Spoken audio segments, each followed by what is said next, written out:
Welcome to శ్రీమాల kitchen. ఈరోజు carrot beetroot juice తయారు చేసుకుందాం.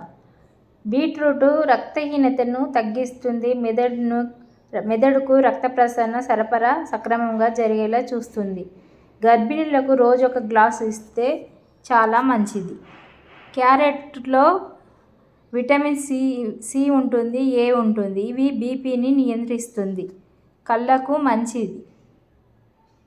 ఇలా క్యారెట్ బీట్రూట్ చిన్నగా ముక్కలుగా కట్ చేసుకొని పెట్టుకోవాలి. క్యారెట్ 1, బీట్రూట్ 2, ఒక నిమ్మకాయ ముక్క. ఇలా చిన్న చిన్న ముక్కలుగా చేసుకునేవి మిక్సీలో వేసి స్మూత్ పేస్ట్ లాగా పట్టుకోవాలి.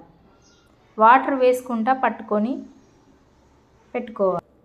కొన్ని వేసుకుంటా స్మూత్ పేస్ట్ లాగా పట్టుకొని పక్కన పెట్టుకోవాలి. చూడండి, మెత్తగా అవుతుంది. ఇంకొకసారి పడదాం. ఇప్పుడు ఒక క్లాత్ వేసుకొని అందులో ఈ పిప్పిని వేసి మొత్తం రసాన్ని అంతా పిండుకోవాలి. ఇలా చేయడం వల్ల పిప్పి అనేది రాదండి, మొత్తం జ్యూస్ వస్తుంది.